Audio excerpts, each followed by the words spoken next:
It was an age when news did not travel upon wires nor flash upon screens, but crept upon horseback and limped across seas, carried by breathless messengers and rumor-heavy sails. Yet when the tidings came, they struck the hearts of Christendom like a hammer upon a bell. Jerusalem had fallen, and the year was 1187. The great city, so long the prize of kings and pilgrims, had passed into the hands of Saladin, the Sultan of Egypt and Syria. Churches echoed with lamentation, crowns trembled upon royal brows, and across Europe men whispered the same dreadful question: who would answer the call? In Rome, Pope Gregory VIII called for a new crusade, the Third Crusade, and three great names rose like a storm of clouds on the horizon of history. Richard I of England, fierce and unyielding; Philip II of France, sharp-eyed and calculating; and Frederick I Barbarossa, Holy Roman Emperor, who was the oldest, the mightiest, and as fate would have it, the most tragic. Frederick Barbarossa was no youthful knight chasing glory. He was nearly 70 years of age, an age when most men prepared their souls for death rather than their armies for war. His beard was long and red, like autumn fire. It had earned him the name Barbarossa, and his presence alone commanded obedience. In the great hall of Mainz, banners stirred as if listening. Frederick rose slowly, his armor catching the torchlight. "I have worn the crown of the empire for nearly 40 years. I have judged kings and broken rebels.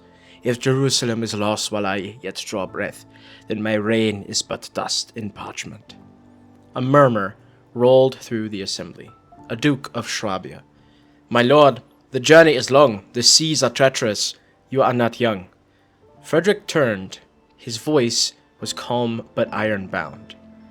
"Nor was Moses young when he led his people, nor Abraham when he obeyed his God. Shall I sit warm while others bleed for the cross?" Silence followed. Then swords were drawn, not in threat, but in vow. Thus the emperor took the cross. Unlike Richard of England and Philip of France, who had sailed southward by sea, Frederick chose the old Roman way, overland through Hungary, the Balkans, and the lands of Byzantium. It was the greatest army Europe had ever seen in generations. Tens of thousands of strong knights, foot soldiers, priests, and cooks, camp followers, and the like, stretching like a steel river across the continent. Kings received him cautiously. The Byzantine Emperor Isaac II Angelus, uneasy at the sight of so vast a host, greeted Frederick with diplomacy sharpened by fear. "Your Majesty's presence honors my empire, yet such numbers strain our roads and granaries.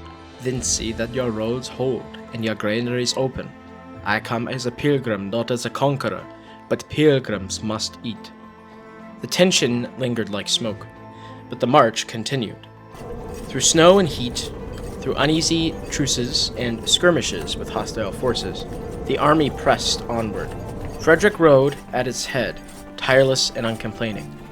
Men said the old emperor did not age, he merely hardened. Chroniclers remark not on the speed of the march, but on its discipline. The army did not dissolve into chaos as so many great hosts had before it. Camps were laid out methodically, guards were posted, stragglers were punished not from cruelty but out of necessity. Without order, distance itself would have destroyed them. That an emperor nearly 70 years of age could lead such a host from the heart of Germany to the edge of Asia was, even to his contemporaries, very astonishing. Many armies had marched to war. Few had crossed half the known world to reach it. Before a single great battle was fought, Frederick Barbarossa had already achieved something rare in medieval history. He had brought an empire intact to the gates of the east. Far to the south, Saladin received reports of the approaching force. "An emperor marches from the west, older than many kingdoms, yet undeterred. Shall we prepare for battle?" Saladin folded his hands. "Prepare for patience. Even mountains crumble, not by force alone, but by time." Saladin understood something many did not, that distance was a weapon in and of itself. By the spring of 1190, the imperial host had crossed from Byzantine territory into Anatolia, entering lands controlled by the Seljuk Sultanate of Rum. What awaited Frederick Barbarossa's army was not a single decisive field engagement, but a sustained campaign of attrition shaped by geography, logistics, and enemy strategy. The Seljuk ruler, Kiliji Arslan II, was elderly and his realm was divided among his sons, but this apparent weakness masked a system well adapted to fighting invaders. Rather than offering pitched battle, Seljuk forces relied on mobility and terrain. Light cavalry shadowed the crusaders, cutting down stragglers, attacking foraging parties, and denying access to food and water. Wells were poisoned or filled, crops destroyed, and villages abandoned ahead of the advancing army. Heat, thirst, and hunger became as dangerous as arrows.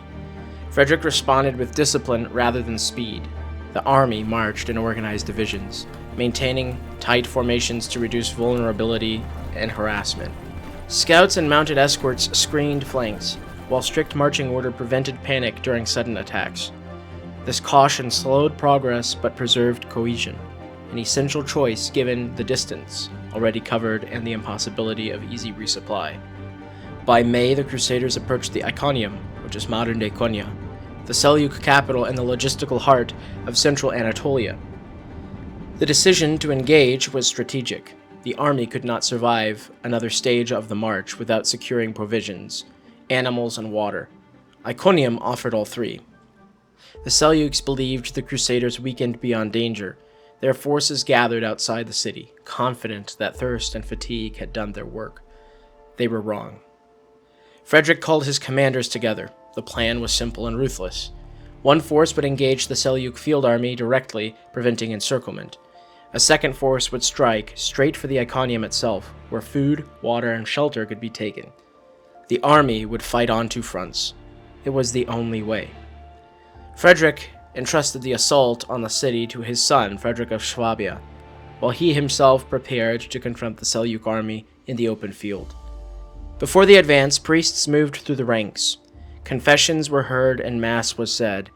Men who had not eaten in days knelt in the dust and heat, believing this might be their final morning. Then the horns sounded. The Seljuk cavalry attacked first, circling the Crusader host, losing arrows in continuous volleys. Frederick ordered his men to hold formation, shields locked and banners held firm. When the Turks pressed closer, believing the Germans faltering, Frederick gave the signal. Heavy cavalry advanced, not in reckless charge, but in measured force. Armored knights, less agile than the Seljuks, but devastating on contact, drove directly into the enemy line. The Seljuk tactics were this: movement, distance, and attrition. Yet all collapsed when space ran out. The Seljuk army broke under the weight of sustained pressure. The battlefield turned. The Turks withdrew towards the city, pursued by imperial troops. While the battlefield raged, Frederick of Swabia advanced on Iconium itself. The city was not prepared for a determined assault. The gates were forced open. Resistance quickly overcame, and crusaders surged inside. Iconium fell within the day. What followed was not a slaughter, but relief. For the first time in weeks, the army found food, water, and rest. Wells ran clean, and granaries opened. Horses drank freely. Men collapsed, not from wounds, but exhaustion. The victory restored morale as much as strength. Discipline returned. Desertion slowed. The army had proven that even weakened, it could still strike like iron. Jerusalem, once distant beyond measure, felt suddenly attainable. The victory at Iconium had cost time, strength, and lives. Heat and disease lingered. The march through Anatolia had done what Seljuk arrows could alone have not. It had worn the army thin. Frederick knew this. He did not linger. Within days, the army moved to the south again, crossing the Taros Mountains toward Cilicia. The battlefield was behind them, but the most dangerous enemy, which was fatigue, remained. It was June of 1190 in the heat of Cilicia. The army reached the Saleph River, a narrow, deceptive stream swollen by mountain melt. Accounts differ, but some say Frederick attempted to cross on horseback. Others say he only sought to cool himself. What is certain is this: the emperor entered the river, and he did not emerge alive. Panic rippled through the host. The emperor is gone! His body was recovered, but the damage was done, not merely to the flesh, but to the spirit of the men. The army built around his will faltered, disease spread, and desertion followed.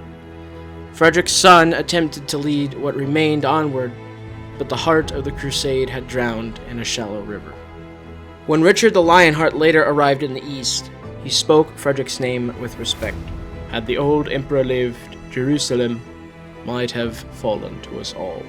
Philip of France said little, but thought much. Saladin, upon hearing the news, bowed his head. He had come to respect his fearsome enemies. A great king has met his decree. God alone grants victory. In Germany, legend took root. They said Frederick had not died but slept beneath a mountain, his beard grown throughout the stone, waiting for the hour when Germany would need him again. History, however, tells a quieter truth, that an old warrior, faithful to duty, marched farther than any expected, and paid the final price, not in the battle, but in perseverance. The Third Crusade would rage on, full of heroism and violence, triumph and failure. But none would march as far or fall as suddenly as the great Frederick Barbarossa. If you enjoyed the video, please like and consider subscribing. These stories are kept alive when they are shared. Thank you very much.